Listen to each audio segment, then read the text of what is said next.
Get ready, start. At the outset, I wish to clarify that the bill does not seek to impose a new or fresh cess, much less a cess at a higher rate than what is already in force. The bill only seeks to provide for collection of a cess at precisely the same rate as has been collected for several years now from the time of the abolition of the salt duty in 1947. The levy of a charge on the salt manufactured in private and in central government salt factories at the rates now in force was decided upon in 1947, and a notification under Rule 37 of the Central Excises and Salt Act was promulgated simultaneously with the abolition of the salt duty. The abolition of the salt duty, a step of historic importance, is fresh in the minds of all of us. I need not recall to the minds of honorable members the very great importance that was very rightly attached, if I may say so, during our freedom struggle to the issue of the abolition of the salt duty. The move for such abolition entered an important and dramatic phase in 1931 when Mahatma Gandhi launched the Satyagraha movement and embarked on the Dandi March.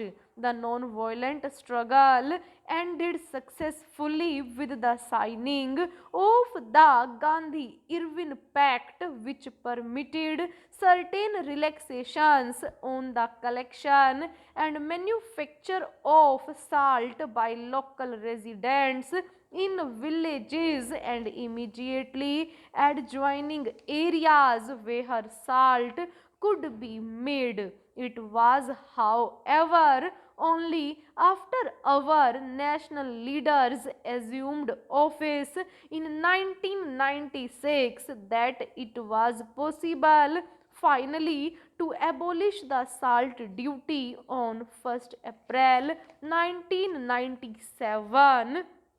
Much after independence, it was decided then that salt would not be used as it was until then as a major source of revenue. At the time the step to abolish the salt duty was taken, the government considered the matter fully and decided that it was necessary to have an organization which should not only regulate the production of salt in India but also concentrate on improving the quality, increasing the production, and in short developing the salt industry in a comprehensive and planned way. As a means to implement this policy, a notification was issued in 1997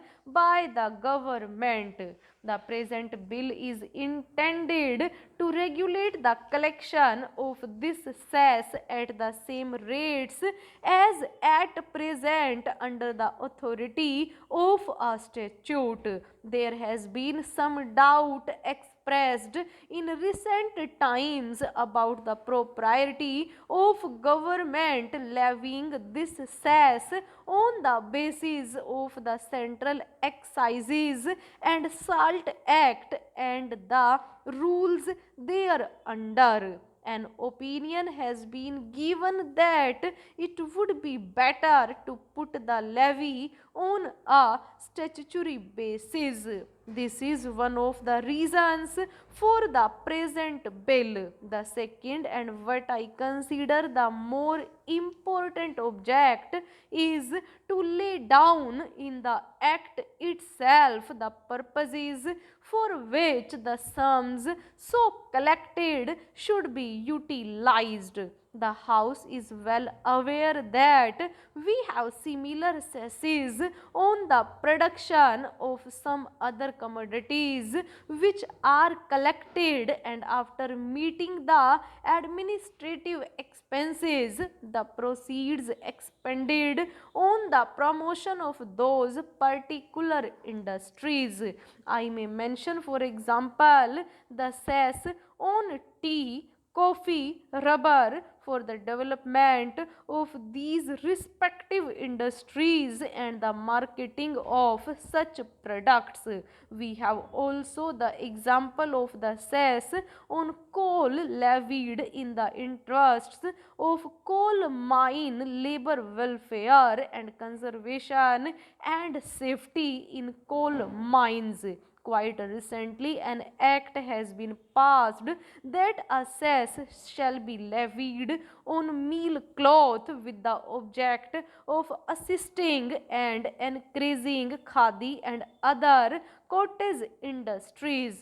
The present measure, as I have explained, is a simple one. The cess is to be levied and spent for the regulation and development of the salt industry in a scientific and planned manner. I would like to refer at this stage to the Salt Advisory Committee, which is consulted by the Government of India on problems relating to the salt industry. The committee also includes representatives of the central government and the governments of the various states, which are the principal producers of salt, representatives of salt manufacturers and traders, and a representative of the labor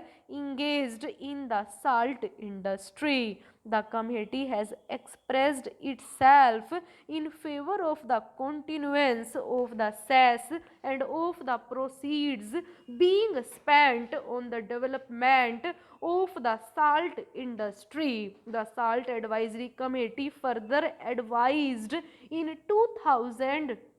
2001 that the then existing exemption from the cess on the salt exported by sea to Calcutta should also be withdrawn. After their advice was acted upon by the government with effect from February 2002.